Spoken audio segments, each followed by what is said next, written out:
Assalamualaikum warahmatullahi wabarakatuh. Nama Lutfiana Rojaun Nadia Effendi, NPM 22011190. Di sini saya akan mempresentasikan tentang pembelajaran fikih tentang sholat dengan menggunakan media presentasi. Kompetensi inti: 1. Menghargai dan menghayati ajaran agama yang dianutnya. 2. Menghargai dan menghayati perilaku jujur, disiplin, tanggung jawab, peduli, toleransi, gotong royong, santun, percaya diri dalam berinteraksi secara efektif dengan lingkungan sosial dan alam dalam jangkauan pergaulan dan keberadaannya. 3. Memahami dan menerapkan pengetahuan faktual, konseptual, prosedural berdasarkan rasa ingin tahunya tentang ilmu, pengetahuan, teknologi, seni, budaya terkait fenomena dan kejadian tampak mata. 4. Mengolah, menyaji, dan menalar dalam ranah konkret menggunakan mengurangi, merangkai, memodifikasi, dan membuat dan ranah abstrak menulis, membaca, menghitung, menggambar, dan mengarang sesuai dengan yang dipelajari di sekolah dan sumber yang lain yang sama dalam sudut pandang teori.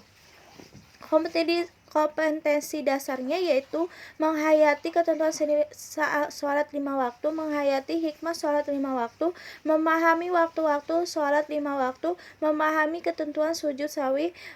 5. Mempraktekkan azan dan iqamah, mempraktekkan sholat 5 waktu, dan mempraktekkan sujud sawi. Tujuan pembelajarannya di sini yaitu memulai penanaman konsep keimanan peserta didik dapat memahami sholat 5 waktu dalam kehidupan sehari-hari. 2. Walau uswah peserta didik dapat menunjukkan sholat 5 waktu di masyarakat. 3. Setelah mengikuti bimbingan, mulai pengamatan dan pemberian contoh, peserta didik dapat menjelaskan ketentuan-ketentuan sholat fardu dalam kehidupan sehari-hari dengan baik. 4. Melalui diskusi jigsaw, peserta didik dapat menunjukkan batas-batas sholat fardu dengan benar. 5. Mulai demonstrasi, peserta didik dapat menguraikan hal-hal yang disunahkan untuk sholat fardu.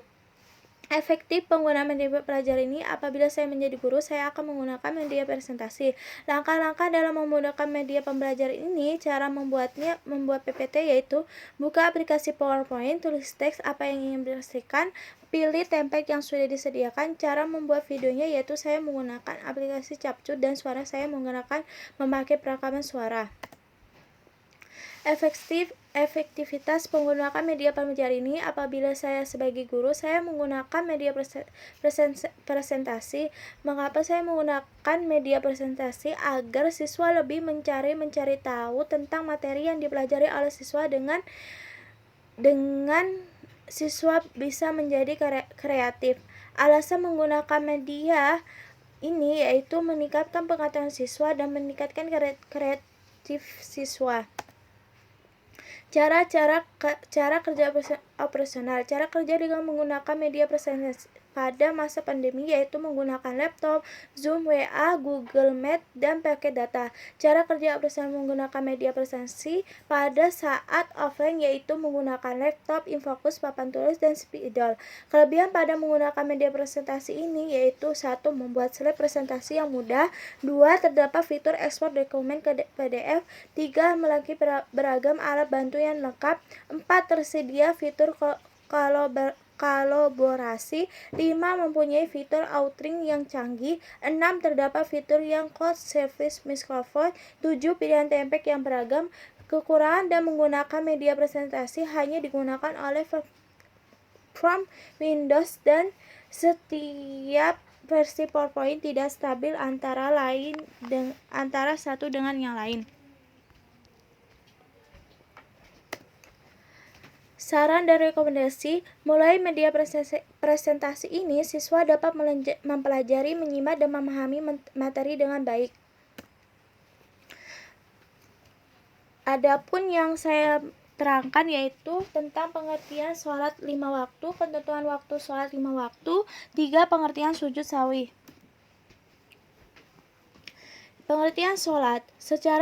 Sholat secara bahasa berarti doa. Secara istilah, sholat adalah ibadah yang terdiri dari perkataan dan perbuatan tertentu yang dimulai dengan takbir dan diakhiri dengan salam. Sholat wajib juga disebut juga dengan sholat fardu atau sholat mutabah, yang berarti sholat yang harus dikerjakan oleh orang Islam yang telah memenuhi syarat. Adapun dasar hukum yang mewajibkan sholat pada surat Al-Baqarah ayat 43. Bismillahirrahmanirrahim. Wa aqimus sholata wa atuz zakata warqa'u marakiin. Artinya, dan laksanakan sholat, tunaikanlah zakat, dan rukulah berserta orang yang ruku. Syarat-syarat sholat yaitu: syarat-syarat sholat 1. Suci badan dari hadis besar dan kecil.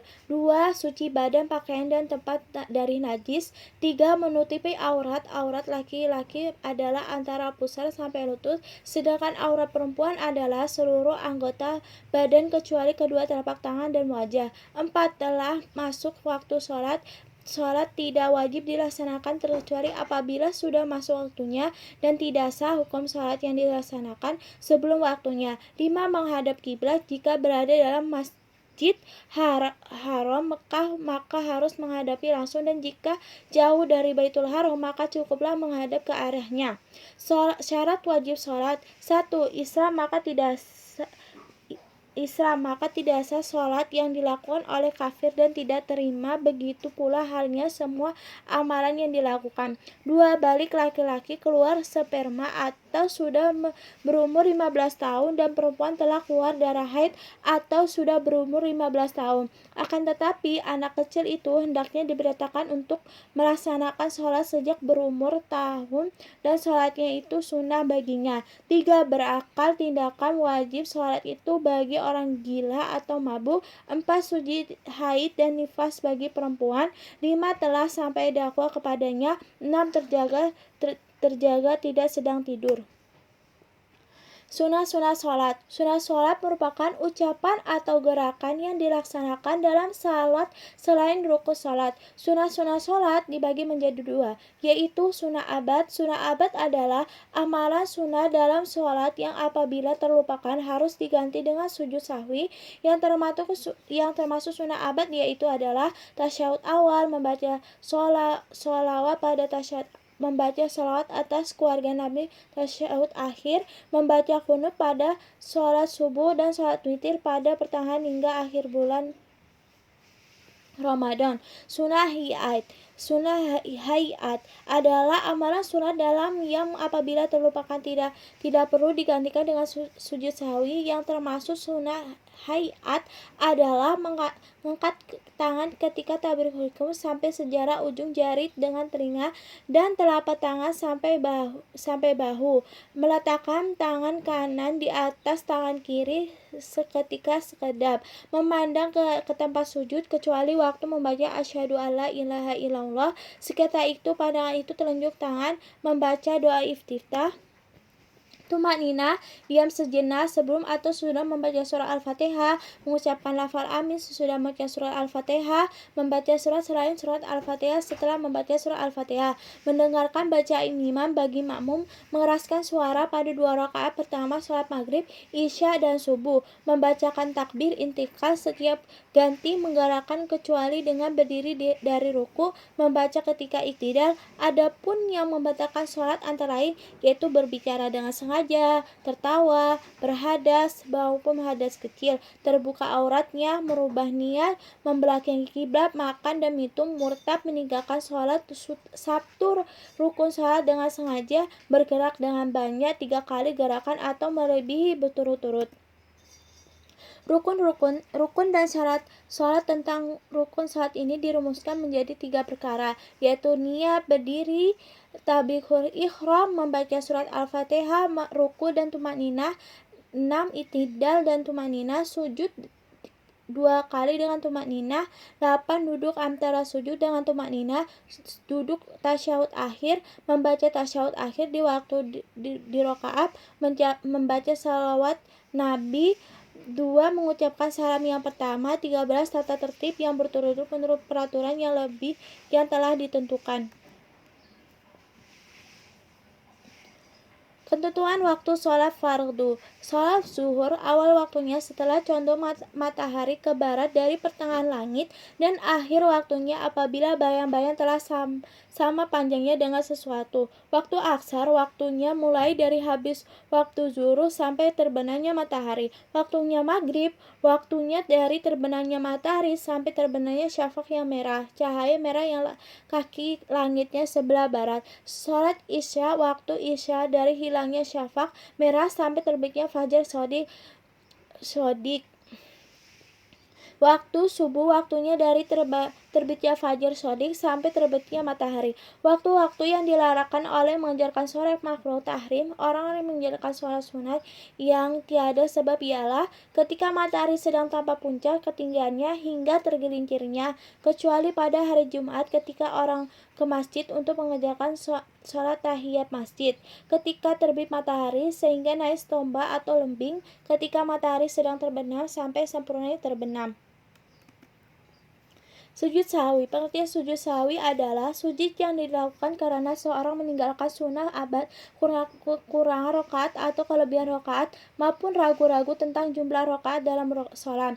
Tata cara mempraktikkan sujud sahwi sebagai berikut. Sujud sahwi dapat dilaksanakan dengan dua macam, yaitu sebelum salam. Sujud sahwi dilaksanakan setelah membaca tasyahud akhir sebelum salam apabila kesalahan atau kelupaan dalam saat sholat diketahui sebelum salam.